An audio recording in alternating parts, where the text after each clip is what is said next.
Willkommen auf unserem YouTube-Kanal. Wir sind weiter in Schweden unterwegs und heute nehmen wir euch mit zu einem kleinen, aber faszinierenden Flugplatz bei Östersund in Schweden. Hier warten interessante Relikte aus dem Zweiten Weltkrieg darauf, von uns entdeckt zu werden. Lasst uns gemeinsam auf eine Reise in die Vergangenheit gehen, um die Geheimnisse und Geschichte hinter den Relikten aufzudecken. In der ruhigen Kulisse des kleinen Flugplatzes gibt es viel Historisches zu erkunden. Vergesst nicht, den Like-Button zu drücken und unseren Kanal zu abonnieren, um keine unserer spannenden Entdeckungen zu verpassen.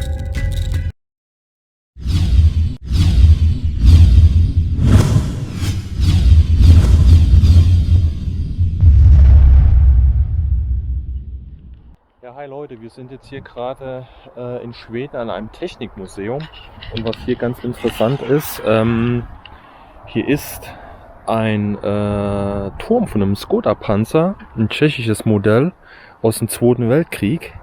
Und so wie der hier aufgebaut ist, dass der hier praktisch verbunkert ist, eingegraben, beziehungsweise der Turm aufgesetzt ist, so hat man das auch an diversen Verteidigungslinien gemacht. Gut, das ist jetzt hier nicht offen, das ist jetzt hier nur als Sockel betoniert. Aber das hat man wirklich so gemacht, indem man dann halt nur die Panzertürme verwendet hat. Zum Beispiel in Finnland gab es Verteidigungslinien zu Russland hin. Als Finnland noch zu Beginn des Zweiten Weltkriegs gegen Russland gekämpft hatte, da hatte man sowas nämlich hier verbaut. Das ist mal interessant zu sehen. Es gibt noch heute Verteidigungslinien, oder es gibt noch Verteidigungslinien in Finnland, da kann man das sogar noch so sehen. Da findet man sogar noch diese alten Türme.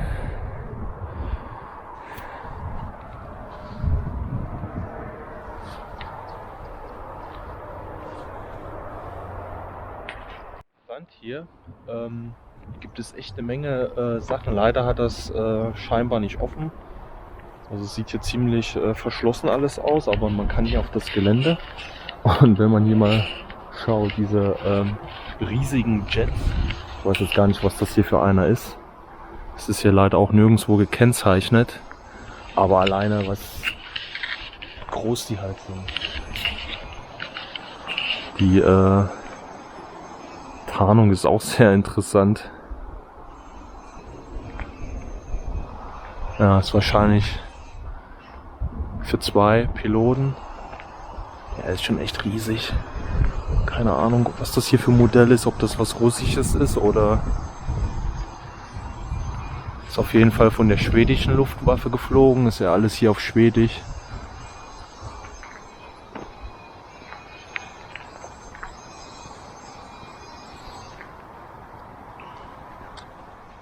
So, hier ist nochmal so ein großer Jet. Also ihr könnt das erkennen.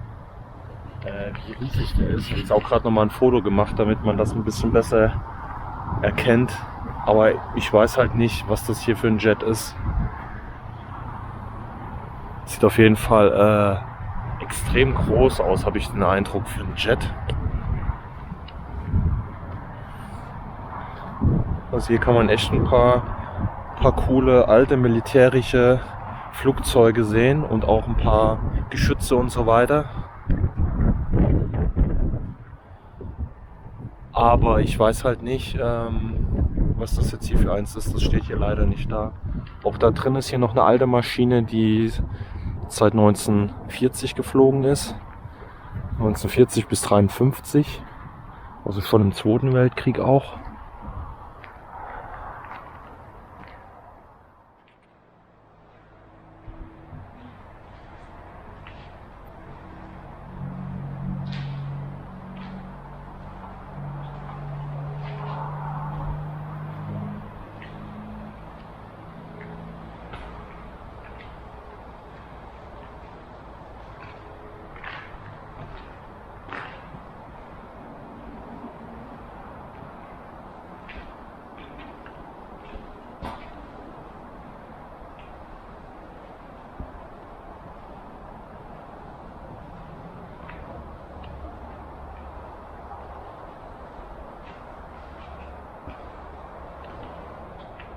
Hier ist nochmal so ein riesiger Jet der ehemaligen schwedischen Luftwaffe hier. Die sind halt alle ausgemustert. Aber ich kenne mich einfach zu wenig jetzt mit diesen Flugzeugtypen halt aus. Deshalb kann ich euch jetzt gar nicht sagen, was es jetzt direkt für ein Flugzeug ist. Für ein Jet.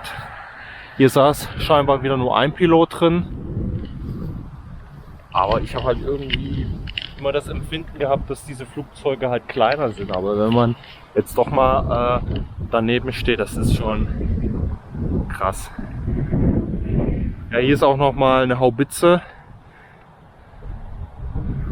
Und hier in diesen ganzen Hütten, sage ich jetzt mal, in diesen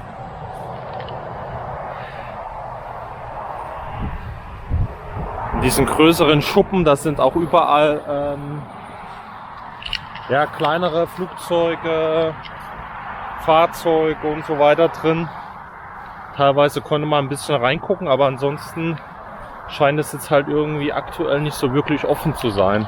Also es gibt jetzt noch im Hintergrund, hinter dem Museum praktisch, da wo die einzelnen Flugzeughallen sind, weiter nach hinten, gibt es auch noch einen aktiven kleinen Flughafen für Sportmaschinen wahrscheinlich. Ja, hier sind Flieger drin.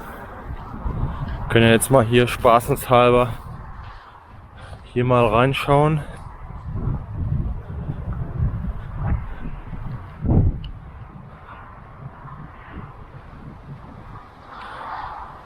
Ja, das sind alles so Flugzeughallen.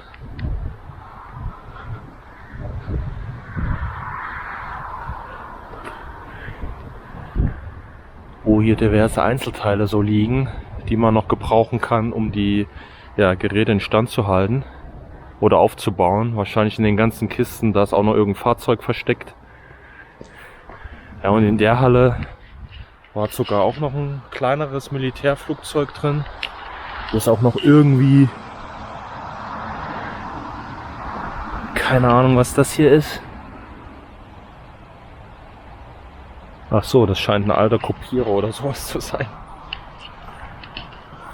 Ja, ist schon interessant. So teilweise so ein bisschen, ja, nicht lost, aber ja, ist halt nicht so ein mega hochmodernes Museum, ne?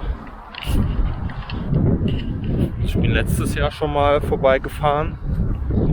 Es ist hier eine Schnellstraße, hier fährt man so schnell dran vorbei. Das sieht man da nur eben so im Augenwinkel, dass es hier ein Museum gibt. Ja, gucken wir hier gleich nochmal rein. Ja, hier ist nochmal so eine Halle. Ich glaube, irgendein amerikanisches Fahrzeug müsste das hier sein. Ich kenne mich mit diesen Typen auch einfach zu wenig aus.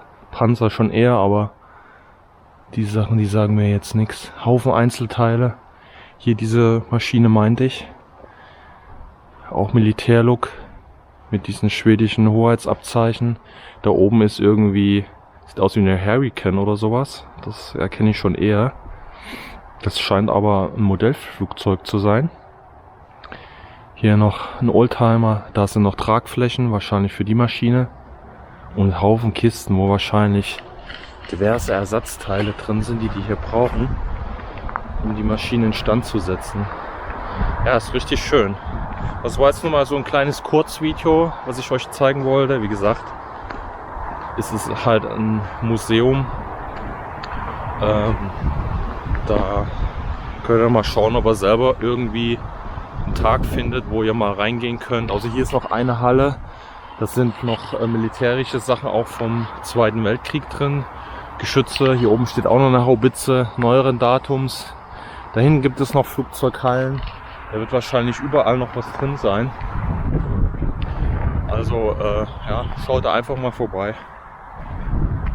Dann würde ich sagen, bis zum nächsten Video. Macht's gut.